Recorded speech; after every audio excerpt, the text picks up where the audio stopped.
ಸತೀಶ್. ಈಗ ಬಿಡದಿ ಟೌನ್ಶಿಪ್ ವಿಚಾರವಾಗಿ ಜಟಾಪಟಿ ಇನ್ನೂ ಮುಂದುವರೆದಿದೆ. ಬಹಿರಂಗವಾಗಿ ಚರ್ಚೆಗೆ ಅಂತ ವಿಧಾನಸಭೆಗೆ ಕರೆದಿದ್ರು. ಡಿ ಕೆ ಶಿವಕುಮಾರ್ ಬರೋದಕ್ಕಾಗಲ್ಲ, ಅಲ್ಲೇ ಮಾಡೋಣ ರೈತರ ಬಗ್ಗೆ ಅಂತಕ್ಕಂಥ ಮಾತು ಹೇಳಿದ್ರು. ಅದಾದ್ಮೇಲೆ ಏನು ಬೆಳವಣಿಗೆಗಳಿಲ್ಲ, ಕೇವಲ ಅಗ್ಗಜಗ್ಗಾಗಿ ಮಧ್ಯೆ ಚೆಕ್ಕಿಸ್ಕೊಳ್ತಿದ್ದಾರೆ. ಏನಾಗಬೇಕು ಅಂತೀರಿ ಸರ್, ಮುಂದೆ ಏನು ಮಾಡಬೇಕು ಅಂತೀರಿ? ಈಗ ಸರ್ಕಾರ ಸಂಯಮತೆ ಇರಬೇಕು. ಅಧಿಕಾರ ನಡೆಸುವಂಥ ಸಂದರ್ಭದಲ್ಲಿ ಒಂದು ಹಿಯರಿಂಗ್ ಪೇಷನ್ಸ್ ಅಂತ ಹೇಳ್ತೀವಿ, ಕೇಳುವಂಥ ಸೌಜನ್ಯ ಇವತ್ತು ಆಡಳಿತ ಮಾಡುವಂಥವ್ರಿಗೆ ಇದ್ದರೆ ಅದು ಒಳ್ಳೆ ದಾರಿನಲ್ಲಿ ಇವತ್ತು ನಾಡಿಗೆ ಒಳ್ಳೆಯದಾಗೋ ರೀತಿಯಲ್ಲಿ ಇವರೊಂದು ಗೌರವಯುತವಾಗಿ ಸರ್ಕಾರ ನಡೆಸಲಿಕ್ಕೆ ಸಾಧ್ಯ ಆಗ್ತದೆ. ಅದಿಲ್ಲಿ ಇವರಲ್ಲಿ ಕಾರಣಕ್ಕೆ ಸಾಧ್ಯ ಆಗ್ತಾ ಇಲ್ಲ.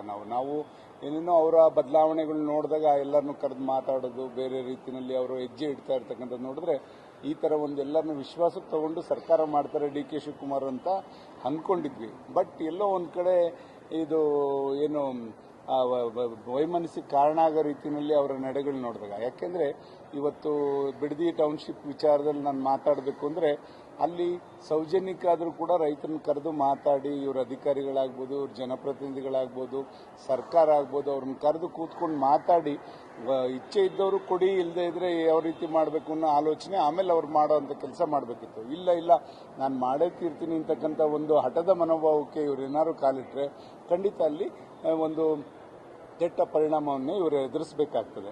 ಇವ್ರ ನಡೆ ಆ ರೀತಿ ಇರ್ತಕ್ಕಂಥದ್ದನ್ನ ನಾವು ನೋಡಿದಾಗ ಎಲ್ಲೋ ಒಂದು ಕಡೆ ಹಿಂದೆ ಸಿದ್ದರಾಮಯ್ಯನವರು ಕೂಡ ಕಳೆದ ಕೆಲವು ದಿನಗಳಿಂದ ಮುಖ್ಯಮಂತ್ರಿಗಳಾದಂಥ ಸಂದರ್ಭದಲ್ಲಿ ಏನು ನಮ್ಮ ಇದು ದೇವನಹಳ್ಳಿ ಚನ್ನರಾಯಪಟ್ಟಣ ಒಂದು ಟೌನ್ಶಿಪ್ ಇದು ಇಂಡಸ್ಟ್ರಿಯಲ್ ಏರಿಯಾದಲ್ಲಿ ಅಲ್ಲಿ